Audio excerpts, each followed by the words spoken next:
Christopher Columbus, born in 1451, was an Italian explorer and navigator from the Republic of Genoa who completed four voyages across the Atlantic Ocean.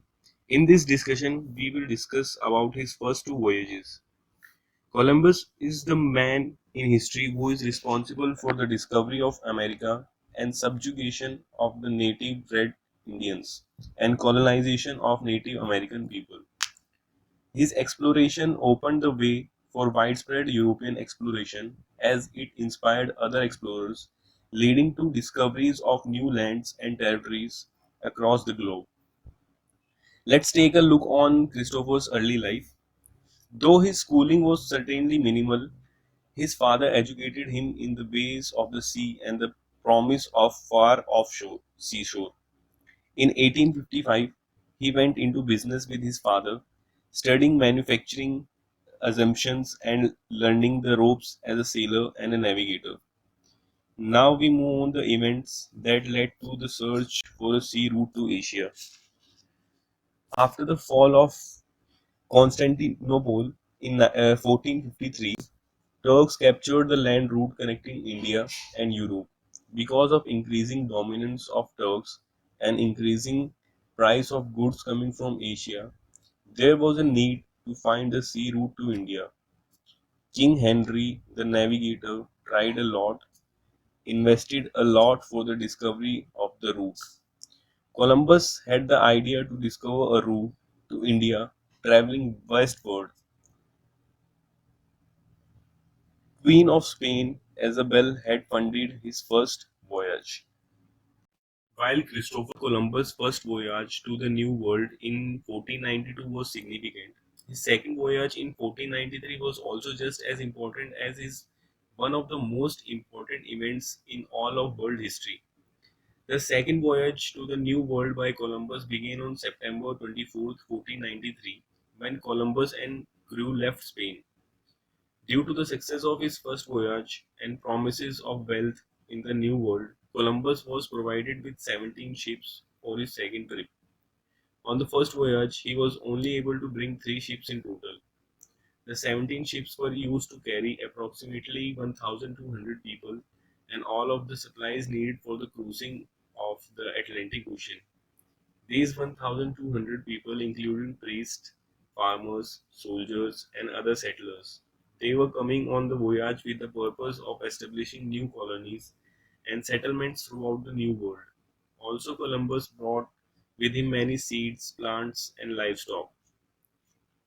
The cargo and people that Columbus brought with him on the second voyage started a grand exchange and revolution between the New World and the Old World that would alter the world forever because he had brought with him seeds, plants, and livestock that were not originally occurring in the New World. The major exchange between the two worlds centered on the exchange of plants, animals, and disease. Although the exchange began with Christopher Columbus, it continued and developed throughout the remaining years of Age of Exploration. Ultimately, the Columbian Exchange impacted the social and cultural makeup of both sides of Atlantic and dramatically impacted people living in these regions. The purpose of Christopher Columbus' second voyage was to colonize the Caribbean and conquer the Taino people of Hispaniola, as well as conquered other indigenous people of the region. Some of the people were crew members for the ship, while many were colonists looking to make their fortune in the new settlements. With them, they bought a variety of supplies from Europe, including livestock and horses. The European descendant Americans see Columbus as a great navigator and explorer. They see Columbus on great height and respect. Even the President of America, Donald Trump, said that the permanent arrival of Europeans was a transformative event that undeniably and fundamentally changed the course of human history and set the stage for development of the European descendant Americans see Columbus as a great navigator and explorer. They see Columbus on great height and respect. Even the President of America, Donald Trump, said that the permanent arrival of Europeans was a transformative event that undeniably and fundamentally changed the course of human history and set the stage for development of our own nation. Obama said that the legacy of Christopher Columbus is embedded in the spirit of our nation. He wasn't the first to discover the New World. Indigenous people had been living there for centuries by the time Columbus arrived in 1492, and he wasn't the first European in the to discover the New World.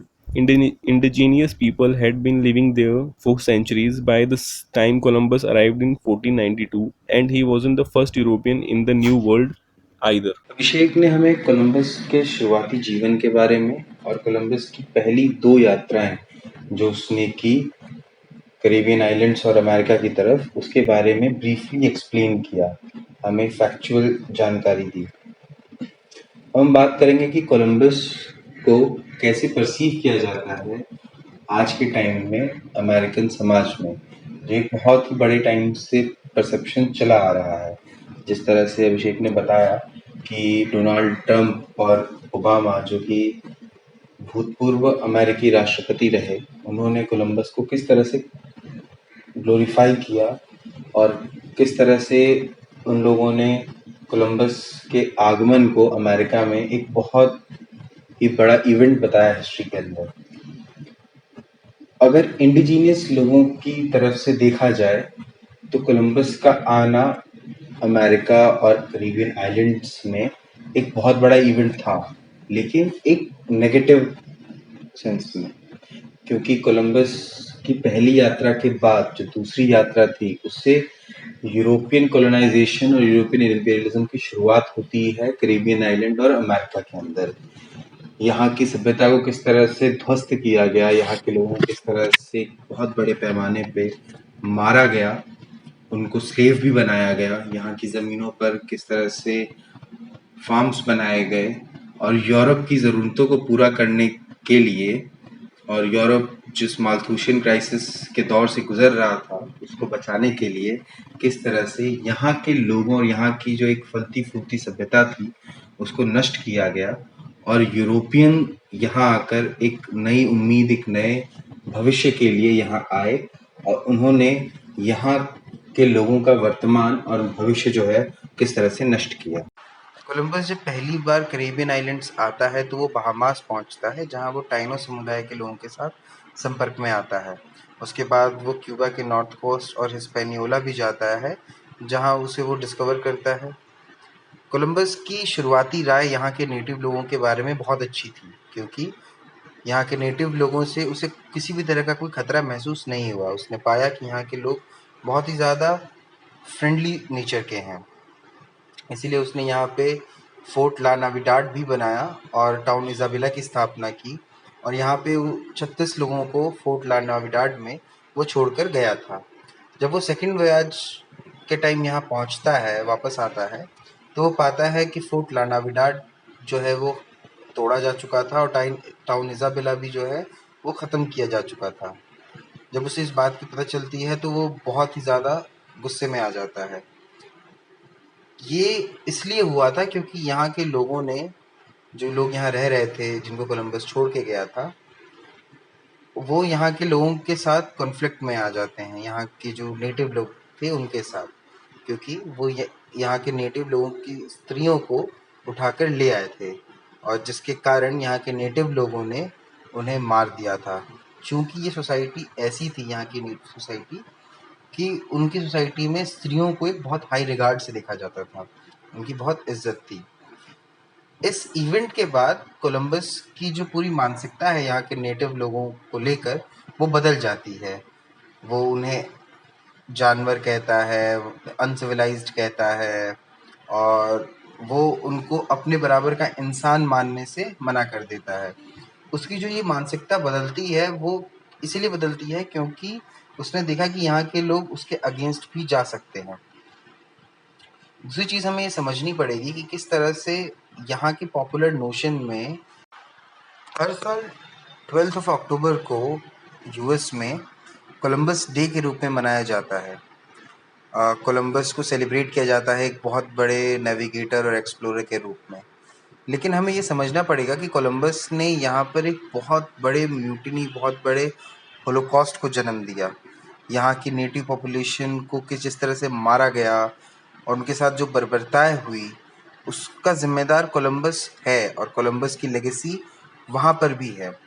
Recent historians और जो recent discoveries हो रही हैं, उसमें कई सारी बातें हैं जो बहुत कॉन्ट्राडिक्ट करती हैं पॉपुलर नोशन की तरफ से। जो हिस्टोरियन इंगा क्लेडेनन हैं, जिन्होंने एज़टेक ट्राइब के ऊपर काफ़ी काम किया है, वो ये बताती हैं कि किस तरह से वहाँ की ट्राइब और वहाँ के नेटिव अमेरिकन्स के साथ जो बर्ताव हुआ, जो यूरोपियंस ने किया, वो कितना ही ज़्यादा क्रूर था। दूसरा, हमें समझना पड़ेगा कि किस तरह से कोलंबस जो है, उसका जो पहला एक्सपेडिशन था, वो इंडिया जाने के लिए था, इंडिया की तरफ एक सी रूट डिस्कवर करने के लिए था। हालांकि उसने गलती से एक नए द्वीप समूह और एक नए महाद्वीप की खोज कर दी थी। यहाँ उसने देखा कि किस तरह से अपार संपत्ति है, इतनी ज़्यादा खुली ज़मीनें हैं, जो कि यूरोप के लिए और यूरोपियंस के लिए बहुत काम की हैं। इसीलिए जब वो दूसरी बार आता है, तो वो 17 शिप्स के साथ आता है, एक बहुत बड़े बेड़े के साथ वो वापस आता है।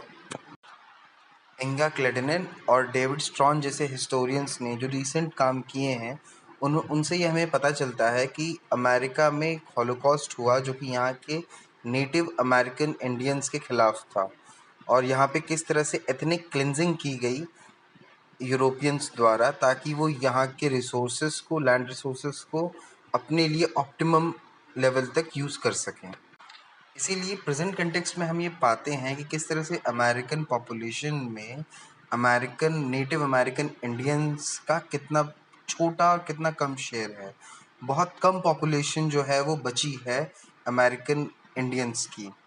कोलंबस के पूरे जीवन में, जन्म से मृत्यु तक, कई सारे इवेंट्स हुए और इन इवेंट्स ने वर्ल्ड हिस्ट्री को एक नई दिशा देने का काम किया। लेकिन अब नए रिसर्चेस जो हो रही हैं हिस्ट्री को लेकर, उनमें हम ये पाते हैं कि कोलंबस के जन्म से लेकर मृत्यु तक कई ऐसी घटनाएं हुई जिन पे आज संदेह किया जाता है, उनके नेचर पे संदेह किया जाता है, और बहुत सारे कॉन्ट्रडिक्शंस जो हैं हमें मिलते हैं। जैसे कि कोलंबस के जन्म को लेकर भी बहुत सारी मान्यताएं हैं। जो पॉपुलर नैरेटिव है कि कोलंबस एक इटालियन था, जबकि नई रिसर्चेस हमें ये बताती हैं कि किस तरह से कोलंबस का जो कनेक्शन है वो पोर्चुगल से था, और वो किस तरह से पोर्चुगल के किंग का एक सीक्रेट एजेंट था। ये भी एक मान्यता है, इस पर अभी पूरा काम हुआ नहीं है, इसलिए हम इसको पुख्ता नहीं मान सकते। दूसरी चीज़ है कि कोलंबस ने जिस तरह से यहाँ के लोगों को डिस्क्राइब किया अपने शुरुआती वॉयज में और उसके बाद अपने बाकी के वॉयजेस के टाइम पे, उसमें कितना ज़्यादा कॉन्ट्रडिक्शन हमें मिलता है। और इसका कारण ये भी है कि जिस तरह से कोलंबस यहाँ पर सिर्फ एक एक्सप्लोरर के रूप में नहीं आया था, वो एक कॉलोनाइज़र के रूप में यहाँ पे आया था। जब उसने यहाँ पे पहली बार आने के बाद देखा कि इतनी बड़ी ज़मीनें हैं, लोग हैं, यहाँ के लोगों को काबू किया जा सकता है, तो यहाँ पर वो एक कॉलोनाइज़र और इम्पीरियलिस्ट माइंडसेट के साथ आया था। अंत में सारे फैक्चुअल इन्फॉर्मेशन और जो नई हिस्टोरिकल रिसर्चेस हो रही हैं और जो रिसेंटली कुछ हुई हैं, उन सबको जब हम कंक्लूड करके देखते हैं तो हम ये पाते हैं कि जिस तरह से एक पॉपुलर और एक मीडिया का परसेप्शन बना हुआ था अमेरिकन सोसाइटी के अंदर, वो बदल रहा है, चेंज हो रहा है। क्योंकि रिसेंटली अमेरिका के अंदर जो कोलंबस की मूर्तियों को गिराया गया वहाँ के लोगों के द्वारा, और जिस तरह से हम कोलंबस का एक परसेप्शन वहाँ के समाज के अंदर चेंज हो रहा है, और ये जब नए फाइंडिंग्स आ रही हैं, जब टेक्स्ट को पढ़ा जा रहा है, समझा जा रहा है, अदर देन कोलंबस की एंट्रीज के अलावा भी, तो हम ये पाते हैं कि किस तरह से कोलंबस के यहाँ आने से यहाँ के नेटिव अमेरिकन इंडियंस पे क्या प्रभाव पड़ा। यहाँ की जो ट्राइब के समुदाय थे वो किस तरह से प्रभावित हुए, उनका जीवन प्रभावित हुआ। यहाँ पर एक पहले से ही फलती फूलती सभ्यता थी, समाज था, जो जिसको बर्बाद किया गया, जिसको ख़त्म किया गया, और कितनी बर्बरता और कितनी क्रूरता से उनको मारा गया था। उनकी लाशों के साथ जो बर्बरताएँ हुई, जिनका अकाउंट मिलता है कि किस तरह से उनके सरों को काट दिया जाता था, जिनसे फुटबॉल खेला जाता था, और एक ह्यूमन टच नहीं था यहाँ के लोगों के लिए यूरोपियंस के द्वारा। कोलंबस की पहली और दूसरी जो यात्रा थी कैरेबियन आइलैंड्स की तरफ, और जो उसकी बाद की यात्राएं रही और जिसने जन्म दिया अमेरिकन कॉन्टिनेंट और कैरेबियन आइलैंड्स की कोलोनाइजेशन को, उसको क्रिटिकली अगर एनालाइज किया जाए तो हाँ, कोलंबस के भी क्राइम को जो है हमें यहाँ पे एक्नॉलेज करना पड़ेगा। कोलंबस का जो बिहेवियर था यहाँ के लोगों के प्रति, जिसने यहाँ के लोग दास बनाए गए, बेचे गए, एज ए स्लेव्स बेचे गए। तो हमें ये समझना पड़ेगा कि जिस तरह से ये पॉपुलर परसेप्शन जो है वो बना हुआ था, वो अब बदल रहा है, और वो बदलना ज़रूरी इसलिए भी है क्योंकि हमें इतिहास को समझना पड़ेगा हर एंगल से, हर पैमाने से, और हमें सिर्फ और सिर्फ एक कॉन्करर और एक्सप्लोरर और एक नेविगेटर के रूप में ही नहीं देखना है कोलंबस को। हमें ये भी जानने की ज़रूरत है कि किस तरह से कोलंबस जब यहाँ पे आया तो उसका प्रभाव यहाँ के लोगों पर किस तरह से पड़ा, वो कितना बुरा था, कितना अच्छा था। मॉडर्न डे में अमेरिका एक बहुत ही बड़ी शक्ति के रूप में, एक बहुत बड़े देश के रूप में स्थापित हो चुका है, लेकिन उस देश की स्थापना किसके किन किन की लाशों के ऊपर हुई है, किन सिविलाइजेशंस को ख़त्म करके वो स्थापना हुई है, नींव में कौन है, ये जानना हमें बहुत ज़रूरी है। धन्यवाद।